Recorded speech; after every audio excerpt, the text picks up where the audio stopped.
You wake up 70,000 years ago, and 5 minutes later, someone's trying to marry you with a club to the face.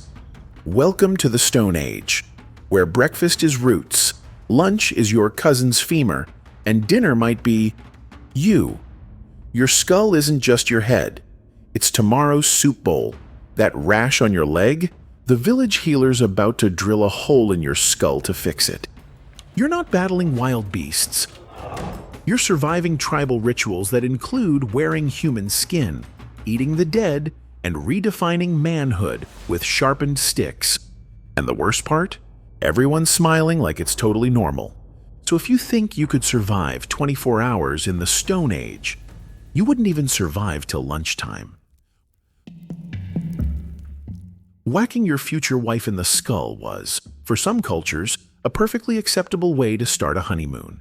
In the Paleolithic playbook of romance, abduction was less runaway bride and more dragged by the hair. And no, this isn't Hollywood's fault. In many prehistoric societies, bride capture wasn't just folklore, it was tradition. The Natufians of the Levant practiced forms of female abduction as a recognized mating strategy. Even millennia later, tribes in Papua New Guinea mimicked the ritual with mock chases that often blurred the line between symbolic and sincerely aggressive. Anthropologist Napoleon Chagnon's 1968 study of the Yanomami tribe recorded that up to 20% of marriages began with raids, where women were taken and persuasion included blunt force trauma. Clubs weren't optional, they were courtship accessories. This wasn't unique. The Scythians, they tied their women to shields. The Huns, they called it tradition. Even ancient Romans kept the myth of Romulus's men abducting the Sabine women as foundational lore, because nothing says nation-building like mass kidnapping. The absurdity? These same cultures often worshipped female fertility. Celebrate the womb, assault the woman. A contradiction only a Stone Age poet could love. And if you think it stops at the head trauma, wait until dinner's served, out of a human skull. Scoop out the brains, boil some roots, and voila, you've got yourself a skull bowl stew. Archaeological digs in Guff's Cave, England, unearthed 14,700-year-old human skulls deliberately reshaped into drinking vessels. That's not metaphor, it's tableware. These weren't accidental leftovers of a violent death. The cranial modification was surgical, precise cuts, smoothing of edges, and polishing. Scientists agree, they weren't just desecrating the dead, they were reusing them. Sustainably, of course. In Tibet, kapalas, skull cups, were used in rituals well into the 20th century. Monks believed they captured life force. Cannibalism? Maybe. Spiritual recycling? Definitely. Even in 19th century Borneo, Dayak warriors used enemy skulls as ladles in headhunting ceremonies. It was part intimidation, part ancestral communication, and 100% awful at parties. The irony, the same people who used your head to serve tea might also pray over your spirit afterward, because respect is complicated when your cranium doubles as cookware. And if your skull made it out intact, there's always trepanation to worry about. With no anesthesia, of course. They carved holes in your skull, and you didn't even get aspirin. Trepanation, the act of drilling into the human head while the owner is still very much alive, is one of humanity's oldest medical practices. The earliest evidence? A 7,000-year-old skull from France with a neatly bored hole and signs of healing. Yes, someone survived that DIY lobotomy. Why do it? Ancient healers believed it released demons, cured seizures, or relieved pressure from spiritual imbalance. Basically, the prehistoric version of, have you tried turning it off and on again? The Inca were particularly fond of trepanation. In pre-Columbian Peru, up to 40% of skulls unearthed at burial sites showed signs of surgical boring. Success rates? Surprisingly high, with many bones showing clean healing. Less surprisingly, anesthesia wasn't a thing. unless you count coca leaves or heavy chanting. One skull found in Russia dating to 5000 BCE has a gaping cranial hole with no signs of infection. That means someone took a sharp flint tool, opened their friend's head, and didn't kill them. Imagine being the test subject for that confidence. The best part? They often reuse the tools on multiple patients, because nothing says holistic medicine like a communal skull scraper. And just in case the surgery didn't fix your madness, some cultures had culinary backup plans. In 19th century Papua New Guinea, being a tribal leader didn't mean better rations. It meant eating the competition. The Foray people practiced endocannibalism, not just enemies, but family, because ingesting their flesh was considered the highest form of respect and a side dish of inherited power. Missionary reports from the 1950s confirmed it wasn't rare. One foreman confessed, "When we ate them, we became strong." Sadly, they also became sick. Prion diseases like Kuru spread like wildfire. The symptoms? Laughter, tremors, death. It was called the laughing sickness. Imagine giggling your way into the grave. Earlier still, Aztec nobles dined on ceremonial flesh during religious feasts. Spanish chroniclers, wide-eyed and horrified, wrote of cooked thigh meat served with maize.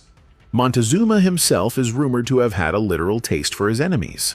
And let's not forget the Batak of Sumatra, who executed criminals with spice, ritually killing them and boiling their flesh with herbs before consumption. The rationale? Justice with flavor. In most of these cultures, the act wasn't cruelty, it was communion. But if you think eating the dead is bad, try being worn by the living. Yes, they wore you. Not your clothes. You. In some ancient cultures, a warrior's greatest trophy wasn't gold or land. It was human skin, carefully flayed, dried, and sometimes even smoked. For durability, of course. The Scythians, those charming steppe nomads of 700 BCE, were known to make quivers, belts, and yes, cloaks out of enemy skin. Herodotus, never one to skip a grotesque detail, claimed they even tanned it like leather and used it as napkin-like hand towels. Naturally, in the Solomon Islands, warriors believed the power of an enemy could be absorbed by literally wearing their face. Skulls were displayed, jaws kept as necklaces, and flesh sometimes turned into armor adornments. War paint took on a new meaning when it was made of actual people. The Dakota Sioux made scalp shirts, decorative war garments lined with strips of enemy scalps. It was part victory dance, part psychological warfare. After all, what's more intimidating than wearing Steve from the next village? The irony. While modern culture obsesses over ethically sourced leather, these ancient societies believed human skin was ethically earned. By battle, of course. And just when you think it can't get worse, you realize some of those talismans were handed down, from father to son. But not all initiation rites involved your outer shell. Some went straight for the most sensitive real estate imaginable. Snipping off part of your manhood to prove you're a man. Absolutely. Welcome to one of history's more tragic punchlines. Masculinity by mutilation. Painful, bloody procedures performed with sharpened sticks, because steel would just be too modern. Among the ancient Egyptians, records suggest that some priests underwent partial castration to ensure purity for temple service. The logic? Less temptation, more devotion. A papyrus from the 21st dynasty praises men who give their strength to the gods. Translation: they gave their testicles. In West Africa, some warrior societies practiced symbolic or partial genital removal as a coming-of-age rite. These acts weren't punishment, they were privilege. Survivors were considered spiritually superior. The ones who didn't survive? Well, let's just say the bar for manhood was high. And sharply pointed. Roman historian Cassius Dio wrote of the Gallus priests of Cybele, who would self-castrate during public festivals, flinging the remnants into the crowd as a sacred offering. Imagine catching that at your local parade. All of this was designed to intimidate, to purify, to bind men to tribe or god. Pain was the proof. But if you think ceremonial groin sacrifice is hard to swallow, wait until we get to funeral feasts, with the dearly departed as the entree. Mourning a loved one? In some ancient cultures, that meant eating them. Not metaphorically, literally.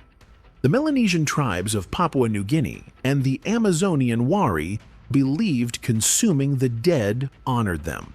It wasn't punishment, it was affection, with a side of protein. Grief was expressed not through tears, but through teeth. In Wari tradition, roasting the body was a family affair. Close relatives would consume the flesh while recounting memories of the deceased, because nothing says celebration of life like passing Uncle Theo's ribs. Tibetan sky burials were gentler, in theory. The body was dismembered and left for vultures, a generous recycling program for the spiritually inclined. But when birds didn't cooperate, some monks helped move things along, with knives.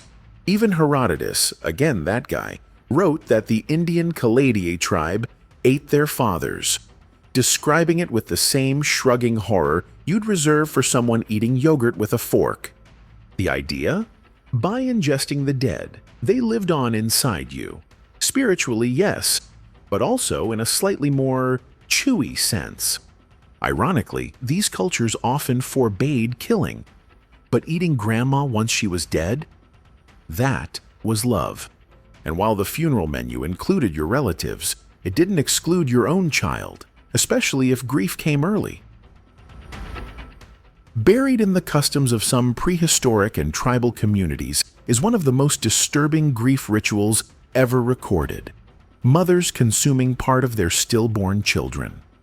Among select Amazonian tribes, ethnographic accounts describe this as a means of reuniting with the child's spirit, ensuring it remained part of the maternal body.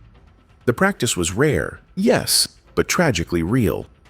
Australian Aboriginal oral histories also hint at similar rites, where miscarriage or early infant death led to ritual ingestion, often under elder supervision and with ceremonial language. The goal wasn't punishment, it was mourning made physical. Andean highland communities during extreme famine were documented in colonial records to ritually consume stillborns, not as survival food, but as spiritual integration. A sort of the child returns to the womb, through the stomach. No one did this lightly. It was shrouded in taboo, wrapped in ceremony, and driven by the desperation of belief. The mothers weren't cruel, they were devastated, and culture told them this was care. Today we talk about closure. Back then, it could mean swallowing what you lost. And once that sorrow healed, you might be offered a more permanent mark, burned into your skin with soot and thorns. They didn't ask, "Do you want a tattoo?" They asked, "How much pain can you take to prove you're alive?" For many ancient cultures, body art wasn't aesthetic. It was initiation, punishment, and personal resume all rolled into one, applied with fire and thorns. The Ainu people of Japan, as early as the 13th century, tattooed women's mouths with soot and sharpened knives. The blackened lips signified marital status, spiritual protection, and suffering endured. The process? Repeated cutting and rubbing in ash over years. Romantic. In ancient Samoa, young men were tattooed with boar tusks dipped in charcoal. The pia, a full-body tattoo from waist to knees, took weeks, sometimes months, to complete. Infections were common. So were fainting and public shaming if you tapped out early. Quitting wasn't just weak, it was dishonorable. Ötzi the Iceman, frozen around 3300 BCE and discovered in the Alps, had over 60 tattoos, made by rubbing soot into puncture wounds. Archaeologists speculate they were therapeutic, as in pain to fix the pain, classic. Meanwhile, in North Africa, the Berber women of the Atlas Mountains received facial tattoos to mark life transitions. One line meant puberty, another meant marriage. A third, probably, I survived the second one. The irony? These excruciating body modifications were meant to protect from evil spirits, infertility, or social exclusion. Because what better way to be safe than by stabbing yourself repeatedly with a thorn dipped in ash? And if the marks didn't guard your mind, some had another approach. Let the insane eat the insane. Somewhere in the ancient annals of horror as healing lies this: in rare tribal beliefs, consuming the flesh of the mad was thought to absorb or neutralize their illness. Yes, people once believed mental instability could be chewed out of someone. Certain African and South Pacific tribal records, collected reluctantly by 19th century anthropologists, describe ceremonial cannibalism where the mentally ill were sacrificed and partially eaten to cleanse the village. Madness wasn't pitied. It was feared, hunted, and ritually digested. The Dieri people of Australia once believed a person afflicted by uncontrollable rages, now assumed to be epilepsy or schizophrenia, had been taken over by evil. A few colonial accounts even detail the belief that eating the afflicted heart returned balance to the group. In Madagascar, oral histories whisper of a ritual where lunacy was trapped inside the body, then physically destroyed. The afflicted weren't viewed as sick, they were vessels of spiritual chaos, and consuming them? A public service. Of course, most of this was more symbolic than widespread, but symbolic didn't make it any less terrifying if you were the one screaming at clouds.